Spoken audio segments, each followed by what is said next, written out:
दोस्तों, आज हम जिस विषय पर चर्चा करने जा रहे हैं उससे संबंधित एक बहुत प्रसिद्ध गीत की कुछ पंक्तियां मुझे याद आती हैं।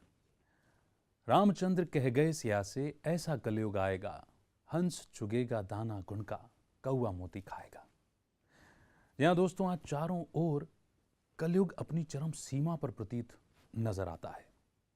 लेकिन अगर बात हम आज से लगभग 30 साल पहले की ही करें, तब भी मनुष्य का जीवन अपेक्षाकृत सरल और मूल्यनिष्ठ था। मगर वक्त अब बदलता जा रहा है। जहां एक ओर हम चांद और मंगल की दूरियां तय कर रहे हैं, वहीं दिलों की दूरियां बढ़ती चली जा रही हैं। हमने ऐसे ऐसे बॉम्ब्स, ऐसी ऐसी मिसाइल्स ईजाद कर ली हैं कि शहर के शहर मिनटों में ढेर हो सकते हैं। वहीं चारों ओर समाज में हिंसा, आतंकवाद, नैतिक और चारित्रिक पतन भी देखने को मिलता है। मनुष्य के ये कृत्य उसे विकास की ओर ले जा रहे हैं या फिर विनाश की ओर धकेल रहे हैं। आखिर हम समय के कौन से पड़ाव पर खड़े हैं?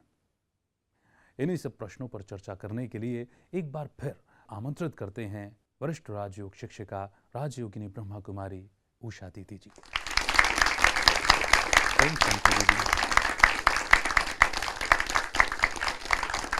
दीदी, इस मंच पर आपका फिर से स्वागत करते हैं।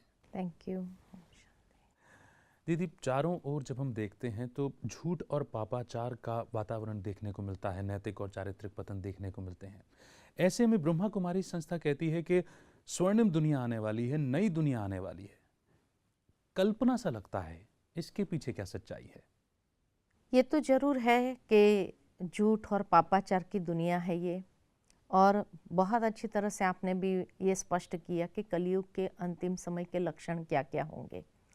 और सचमुच चारों ओर नज़र घुमाते हैं तो चारित्रिक पतन, नैतिक पतन दिखाई देता है, और ये तो और भी अति में जाएगा जी।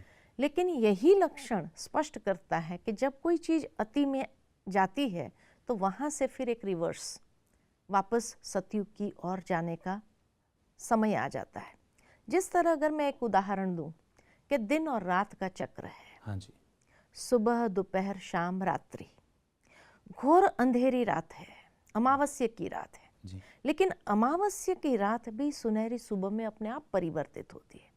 कोई मनुष्य का काम नहीं है उसको परिवर्तन करना। कुदरत की रचना में ऐसी सेटिंग है जी। कि कितनी भी घोर अंधेरी अमावस्या की रात हो लेकिन सुनहरी सुबह में अपने आप बदलती है। जी। कोई सारी रात भी बैठ जाए देखने के लिए कि भोर कैसे निकलती है, स्वर्णिम सूरज कैसे निकलता है, लेकिन देखते देखते भोर कब निकल आती है ये उसको पता भी नहीं चलता है। जी। कुदरत की रचना इस तरह से है कि उसकी सेटिंग्स ऐसे हैं कि ग्रेजुअल चेंज है। ठीक इसी तरह देखा जाए ऋतुओं का चक्र साल भर का, हाँ जी। कि ग्रीष्म, बरसात, शीतकाल, बसंत, ये चक्र चलता है। हाँ जी। और ठीक एक साल के बाद पुनः ग्रीष्म आ जाता है। जी। कोई कहे कैसे आ गया, ये तो कुदरत की रचना में ऐसी सेटिंग्स है। जी। नेचर के साइकिल को देखो, पानी इवेपोरेट होता है, बादल बनते हैं, बरसात होती है, वो पानी फिर नदियों के द्वारा समुद्र में मिल जाता है, जी। फिर वहां से इवेपोरेशन शुरू होती है। जी।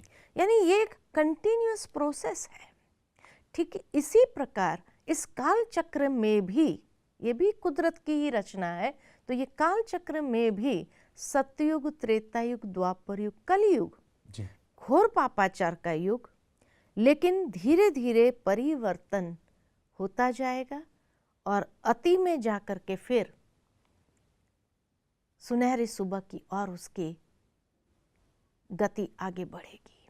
ये नेचुरल प्रक्रिया है, इसलिए ये कोई कल्पना नहीं है और हर कोई कह रहा है। दुनिया में खाली ब्रह्मा कुमारी कह रही है ऐसा नहीं है, दुनिया में और भी महात्माएं कलयुग की स्थिति को देखते हुए ये कहने लगे हैं कि स्वर्णिम दुनिया या सतयुग आने वाला है, क्योंकि लक्षण ऐसे दिखाई दे रहे हैं कि इस अति के बाद और अति नहीं हो सकती है, या सुधार हो और फिर जाकर के सतयुग आए, वो सुधार भी बहुत जल्दी आ जाएगा। जी। तो ये तो स्पष्ट है। जी दीदी, आपने बड़ा अच्छा उदाहरण दिया दिन और रात के चक्र का। ये तो कुदरत का एक खेल है बड़ा अच्छा, और उससे स्पष्ट होता है शायद कि कलयुग के बाद सतयुग आएगा। मगर ये अगर आएगा सतयुग तो फिर वो कैसा होगा?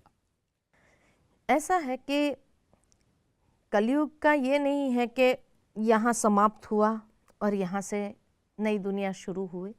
इट्स अ कंटिन्यूअस प्रोसेस, और इसलिए जैसे जैसे ये ग्रेजुअल चेंज आएगा, हाँ जी। क्योंकि मनुष्य जब कोई भी चीज़ की अति में जाते हैं तो उसके बाद ऊब जाते हैं, जी ये स्वाभाविक नेचर है। और जब ऊबते हैं तो उनकी मानसिकता में परिवर्तन आता है, और उस परिवर्तन से ही मनुष्य के मन के संकल्पों में परिवर्तन आया तो प्रकृति में भी उसका इफेक्ट दिखाई देता है, तो उस पर भी परिवर्तन आता है। और इस तरह से सतयुगी दुनिया जब आएंगी तो वहाँ प्रकृति भी सतो प्रधान, मनुष्य आत्मा अपनी सात्विक स्थिति में होंगे जी और पशु पक्षी सभी अपने सात्विक सतो प्रधान स्थिति में होंगे, और जिसके लिए हर प्रकार से चारों ओर देखेंगे तो संपन्नता नजर आएंगी। जी प्राकृतिक रूप से भी संपन्न हो जाएंगे, तो मनुष्य आत्मा के जीवन के अंदर जो वैल्यूज है उससे भी वो संपन्न हो जाएगा। दी, आपने सतो प्रधानता कहा, इससे हम क्या समझ सकते हैं? सतो प्रधानता का मतलब है कि आत्मा का ओरिजिनल स्वरूप 7 गुणों का है, जी और 7 गुणों का है जो बहुत ही प्योर जिसको कहा जाए। जी और ये 7 गुण शांति, आनंद, प्रेम, शक्ति, पवित्रता, ये 7 गुण इतने सुंदर आत्मा के अंदर है, तो वो अपनी फुलेस्ट स्वरूप में होंगे। जी मनुष्य आत्मा में वो फुल रूप से विकसित होंगे। जी दीदी, आप जब ये बात बोल रहे हैं तो बुद्धि स्वीकार करती है कि एक चरम पर पहुंचने के बाद मनुष्य को परिवर्तन लगता है कि उसे चाहिए। और जो सतो प्रधानता आप बता रहे हैं, यानी कि वहाँ पर रहने वाली जो आत्माएं होंगी, उस युग की रहने वाली आत्माएं होंगी, वो इन गुणों से भरपूर होंगी। भरपूर होंगी। जी दीदी, आप जो एक्सप्लेनेशन दे रहे हैं उससे रिलेटेड कुछ जिज्ञासाएं हमारे दर्शकों के मन में भी है, उनसे कुछ प्रश्न पूछ लेते हैं। नमस्ते दीदी जी, मेरा नाम विभव है और मैं केंद्रापड़ा उड़ीसा से हूँ। मेरा सवाल है कि ब्रह्मा कुमारी में कहते हैं कि सतयुग में पूरा एकदम सतोप्रधान और सुंदर होगा, तो वहाँ में भी मांसाहारी जीव रहेंगे क्या? बहुत सुंदर सवाल है कि सतयुग के अंदर मांसाहारी जीव जंतु होंगे या नहीं होंगे। लेकिन जो अब तक का एक गायन है शास्त्रों के अंदर ही, कि जहाँ दूध घी की नदियाँ बहती हो, जहाँ शेर और गाय एक घाट पर पानी पीते हो, यानी आप ये कल्पना कर सकते हैं कि आज अगर शेर और गाय को अगर एक स्थान पर साथ में रखा जाए तो जरूर वो हिंसा करेंगे, मार डालेंगे गाय को। लेकिन सतयुग के अंदर जब मनुष्य आत्मा अहिंसक स्वरूप में होंगी, संपूर्ण सतोप्रधान स्वरूप में होंगी, तो उसके ही वाइब्रेशन का प्रभाव, क्योंकि कलयुग में भी हम ये देखते हैं कि मनुष्य के वाइब्रेशंस का प्रभाव ही पशु पक्षियों पर भी होता है और प्रकृति के ऊपर भी होता है। तो इसीलिए आज मनुष्य हिंसक बन गया तो उसके वाइब्रेशन ही पशु पक्षी को भी भयभीत करता है और हिंसा के लिए उसको जैसे प्रेरित कर देता है। ठीक इसी तरह जहाँ आत्माएं दिव्य स्वरूप में होंगी, तो वो दिव्य स्वरूप ऐसा है कि जिस कारण से प्रकृति और पशु पक्षी के ऊपर भी वो वाइब्रेशंस, कि वो शेर और गाय घाट पर पानी पीने के बाद भी वो एक दूसरे को हार्म नहीं करेंगे या एक दूसरे के ऊपर अटैक नहीं करेंगे, या भय से वो गाय भी भागने का प्रयत्न नहीं करेगी। यही गायन है। जी दीदी, और आपने जो एक्सप्लेनेशन दिया उसके कुछ प्रतीक तो हमने भी पढ़े हैं। दुष्यंत और शकुंतला के पुत्र भरत जो है वो शेर के मुंह में हाथ देकर के खेला करते थे। हाँ, आज की दुनिया में भी ऐसे हैं। कई जगह पर ऋषि मुनि जहाँ रहते हैं, बौद्धि तपस्वी भिक्षुक लोग हैं, तो उनके आसपास शेर भी है। जी जी जी, ऐसे फोटोग्राफ्स देखने को मिलते हैं। जी दीदी, बिल्कुल आप सत्य कह रहे हैं। दीदी, शास्त्रों में तो ऐसा वर्णित है कि स्वर्ग नरक कहीं और होता है, आप कहते हैं कि स्वर्ग नरक धरती पर ही होता है, ये आप किस आधार पर कहते हैं? ऐसे हैं, खाली हम लोग कहते हैं ऐसा नहीं है, कई लोग इस बात को मानते हैं। वहाँ तक भी लोग मानते हैं कि भाई इसी समय में जो अच्छे कर्म करते हैं, अच्छे घर में जन्म लेते हैं, वो स्वर्ग में है। जहाँ हर प्रकार के भौतिक सुख साधन उपलब्ध है, उसको स्वर्ग में मानते हैं। और जो एकदम जिन्हें कोई प्रकार का सुख सुविधा का साधन नहीं है और भोगनाएं हैं, तो उसको नरक समझते हैं। वास्तव में ऐसा नहीं है, दोनों एक साथ में नहीं हो सकता। जैसे मैं अगर उदाहरण दूं कि दिन और रात एक ही समय पर एक स्थान पर नहीं हो सकते हैं, जी, अलग अलग, भले एक ही स्थान पर अलग अलग समय पर होता है। हाँ जी, जब दिन है तो रात नहीं है, रात है तो दिन नहीं है। जी, ठीक इसी दुनिया में जब कलयुग है तो उस समय स्वर्ग नहीं हो सकता है, जी, और जब सतयुग है तो उस समय कलयुग नहीं हो सकता है। दोनों का अपना अपना समय काल चक्र के अंदर निश्चित है। तो जब कलयुग है तो इसी दुनिया को कहा जाता नरक है, जी, क्योंकि अनेक प्रकार की भोगनाएं मनुष्य भोगते। आज भले किसी के पास भौतिक सुख सुविधा के साधन भी हो, हाँ जी, लेकिन सुख माना क्या? सुख, स्वर्ग में हर प्रकार का सुख है। तो सुख का मतलब है जीवन में 4 प्रकार के सुख है। जी, तन का सुख, मन का सुख, जन का सुख और धन का सुख। कलयुग के अंदर ये चारों प्रकार के सुख किसी के पास नहीं है। किसी का तन स्वस्थ होगा तो मन उलझनों में फंसा होगा, अनेक प्रकार के स्ट्रेस में होगा। या अगर मन भी ठीक है तो धन नहीं होगा, चलो धन भी है तो जन नहीं होंगे, माना उसके रिश्तेदार, घर में ही परिवार के अंदर ही कलह क्लेश पैदा करने वाले लोग होंगे।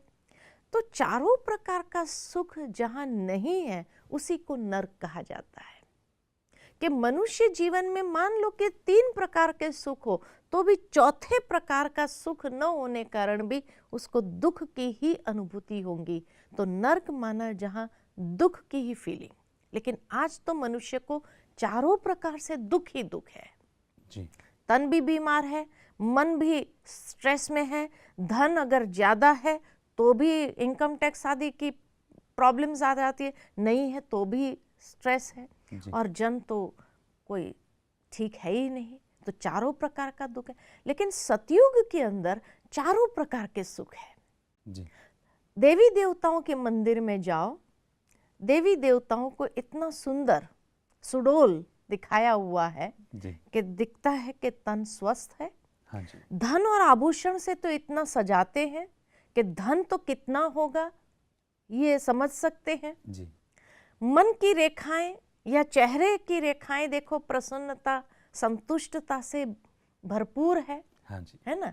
तो मन भी स्वस्थ है जी, और जन भी वहां तो है ही अच्छे, कोई बुरे है ही नहीं। 16 कला संपूर्ण, संपूर्ण निर्विकारी, मर्यादा पुरुषोत्तम उनको गाया गया है। जी, तो हर प्रकार से सुख जो है जहां है उसी को स्वर्ग कहा जाता है। जी, तो सतयुग जब है तो स्वर्ग है, कलयुग जब है तो नरक है। जी दीदी, आपकी दिव्य वाणी और सटीक उदाहरण हमें ये मानने पर विवश करते हैं कि वास्तव में अभी जब कलयुग चरम सीमा पर है और इसके परिवर्तन के बाद एक अच्छी नई स्वर्णिम दुनिया आने वाली है जिसे सतयुग या स्वर्ग कहा जाएगा। आप अपना बहुमूल्य समय निकाल करके हमारे बीच में आए, हमारे प्रश्नों का समाधान हमें दिया, आपका बहुत बहुत शुक्रिया। ओम शांति। दोस्तों, अभी तक स्वर्ग और नर्क को लेकर के हमारी अपनी अपनी मान्यताएं थी। हम सोचते थे कि बुरे कर्म करेंगे तो यमराज आएंगे, हमें नर्क ले जाएंगे, हमें खौलते गर्म तेल के कढ़ाई में डाला जाएगा, कांटों की सेज पर सुलाया जाएगा। मगर आज की कड़ी में हुई चर्चा से स्पष्ट है कि 4 प्रकार के सुखों में से किसी भी एक सुख की कमी होना वही नारकीय जीवन है और नरक की यातनाओं का अनुभव करा देता है। लेकिन अब वक्त है श्रेष्ठ कर्म करने का और नई सुंदर कल्पनाएं करने का।